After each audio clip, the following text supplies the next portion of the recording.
নমস্কার বন্ধুরা, রিমি লাইফস্টাইল চ্যানেলে সকলকে জানাই আন্তরিক ভালোবাসা ও অভিনন্দন। আশা করি যে যেখান থেকে ভিডিওটা দেখছো সকলে ভালো আছো, আর ভগবানের ইচ্ছায় আমিও খুব ভালো আছি।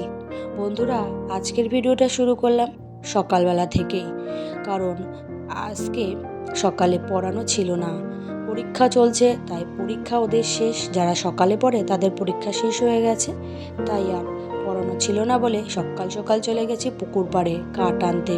কারণ মাসের শেষ, তার উপরে আবার এই মাসে টিউশনি হবে না, তাই পয়সা পাতির অনেকটা টানাটানি দেখা দেবে। তাই জন্য কাঠে রান্না করব, তার জন্য কাঠ কুড়াতে চলে গেছি সকাল সকাল সকাল সকাল কাঠগুলো নিয়ে আসছি। তার উপরে আবার কি মেঘলা মেঘলা ওয়েদার, বৃষ্টি হওয়ার সম্ভাবনা রয়েছে। তার জন্য কাঠগুলোকে আগে গুছিয়ে নিয়ে আসি। ঘরের অনেক কাজ বাকি, সব কাজ ফেলে রেখে আগে পুকুর পাড়ের দিকে গেছি। কারণ জ্বালানি যদি সঠিকভাবে না জোগাড় করে রাখি তাহলে রান্না করব কি দিয়ে। তার জন্য আগে সত্যি কথা বলতে কাঠগুলোকে আগে গুছিয়ে নিয়ে আসতে গেছি। এবার ক্যামেরাম্যান তো জানোই, আমার মেয়ে এত নাড়ায় সে আর ঠিক করে দেখানো যায় না। তাই যাই হোক, যা কাঠ ছিল সমস্ত কিছু পুকুর পাড় থেকে সামনের দিকে নিয়ে এসেছি। আর এই মোরগ বাবা জীবন আমাদের কাঠের মধ্যে এমন পেঁচা পেঁচিয়ে গেছে, আমি কিছুতেই ছাড়াতে পারলাম না। তারপরে ক্যামেরা অফ করে ওকে ছাড়িয়ে দিয়ে চলে আসি ঘরে। এই ঘরে কালকে ওর বাবা শুয়েছিল, কারণ অতীত এসেছিল তো, তার জন্য তাই খাটে ও ঘুমিয়েছিল, আর আমরা দুজন এই ঘরে ঘুমিয়েছি। আর ছেলে মেয়ে, ওই ছেলেটা আমার কাছে শুয়েছিল, আর রাতে আবার গিয়ে চলে গেছে দিদির কাছে। এই করেই ঘুমায়। যাই হোক, আমাদের সকাল সকাল উঠেই বিছনাটা গুছিয়ে রাখলাম, কারণ এই ঘরে গিয়ে সত্যি কথা বলতে এরকম থাকলে না, ফাঁকা ঘর তো আরও যেন চারিদিক থেকে গ্যাদারিং হয়ে যায়, ভালো লাগে না সত্যি কথা বলতে। তাই সকাল সকাল আগে ঘরটাকেই পরিষ্কার করে নিই আমি। কারণ আর ছেলে মেয়ে যদি ঘুমাচ্ছে, এই ফাঁকে যদি ঘর দুয়ার পরিষ্কার করে না রাখি তাহলে এই নোংরার উপর আরও নোংরা জমবে। নোংরা আমার পরিষ্কার করা সম্ভব হয় না। এমনি ছেলে মেয়ে ছোটো, একদিক থেকে গুছাই তো আরেক দিক দিয়ে ছড়িয়ে ছিটিয়ে একাকার করে। এই ঝাড় দিয়ে যাচ্ছে, আবার হয়তো দেখা গেলো 1-1.5 ঘন্টার মধ্যে ঘরের আর রূপ বদল হয়ে যাবে। বাচ্চা কাচ্চা থাকলে যা হয়। তাই ওই ঘর পরিষ্কার পরিচ্ছন্ন করে এসেছি খাটে। আসলে আমাদের খাট দুটো, একটা খাট ও ঘরে, একটা খাট এই ঘরে। এই ঘরের খাটটাতে সবাই আমরা ঘুমাই। এবার অতীত উঠতে আসলে ওই জাজিমটা ফেলে গিয়ে ঘুমাই। কারণ গিয়ে ওই ঘরে যদি কাঠ থাকে না, খাট থাকলে গিয়ে পড়াতে হেবি সমস্যা হয়, জায়গায় অসুবিধা দেখা দেয়। তার জন্য খাটটাকে তুলে দিয়েছি। খাটটা তুলে দিয়ে ওই জাজিম ফেলে মাঝে মধ্যে ঘুমানো হয়, নালে 4 জনই আমাদের এই খাটে ধরে যায়। খাটটা বেশ বড় তো, অসুবিধা হয় না। এখনও ছেলে মেয়ে ছোটো, তাই এরপরে যখন বড় হয়ে যাবে তখন আর হবে না, তখন ওই খাট পাতাতেই হবে। পড়ার ব্যবস্থা আলাদা কোথাও করতে হবে, নালে তো গিয়ে পড়াতে গিয়ে আমার এই ছোট এই একটা খাটে তখন আর ছেলে মেয়ে একসাথে শোয়া সম্ভব হবে না। এখনকার ছেলে মেয়েরা বড় হয়ে যায়, অল্পতেই একা একা ঘুমাতে পারে। আগেকার আমরা যেমন গিয়ে একা একা ঘুমাতে খুব কম পারতাম, এখনকার ছেলে মেয়েরা সত্যি কথা বলতে একা একা ঘুমাতে পারে। তা যাই হোক, ঘরের কাজকর্ম শেষ করে চলে এসেছি শাক কাটতে। এই লাল শাকগুলো ছিল ফ্রিজে, মনেই ছিল না, এটা ওটা সেটা রান্না করতে করতে শাকগুলো পচেই গেছে।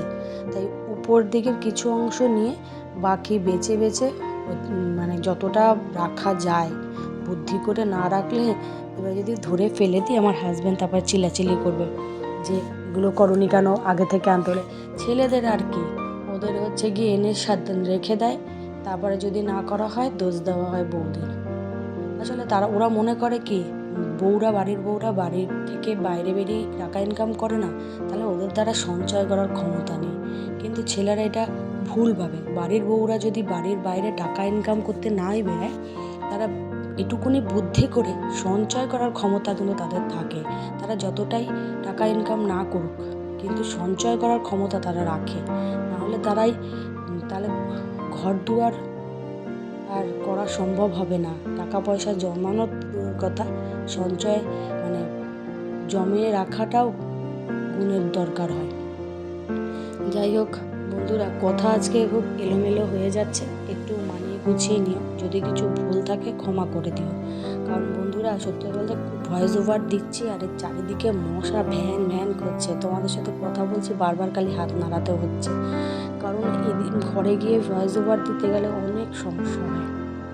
কারণ এদিক থেকে চিল্লাচিল্লি, ওদিক থেকে আওয়াজ, এর আওয়াজ, তার আওয়াজ, গানের আওয়াজে সত্যি কথা বলতে ঘরে ভয়েস ওভার দেওয়া খুব মুশকিল। আমি বলতে পারো একটা ঘরে খোপড়িতে বসে হচ্ছে গিয়ে ভয়েস ওভার দিচ্ছি, যাতে করে বাইরের আওয়াজটা কম আসে। তাও মানে ওখানে আমি ভয়েস ওভার দিতেও মানে খুব সমস্যা হচ্ছিল। যাই হোক, কথা বলতে বলতে বন্ধুরা প্রায় ভিডিওর অনেকটা দূর চলে আসলাম।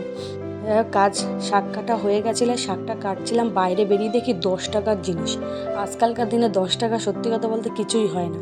তাই একটু কৌটো রাখলাম দুটো, আর দুটো গেলাস রেখেছি। চায়ের কাপ মানে রাখা যায় না ঘরে, বাচ্চা কাচ্চা ঘরে তো ভেঙে দেয়, ওই জন্য স্টিলের গ্লাসগুলো ব্যবহার করব যে চায়ের জন্য। তার জন্য দুটো গিয়ে কিনে নিয়ে আসলাম। এই যে বন্ধুরা, যাই হোক কেনাকাটি শেষ, ঘরে চলে এসেছি। শাকটাকে ভালো করে ভাজবো। তার সঙ্গে সঙ্গে তোমাদেরকে বলি, যারা ভিডিওটা এতটা পর্যন্ত চলে এসেছো তারা অবশ্যই লাইক দিতে ভুলো না, আর পাশে একটুখানি পারলে কমেন্ট করে যেও, আর তার সঙ্গে সঙ্গে একটু সাবস্ক্রাইব করে দিও।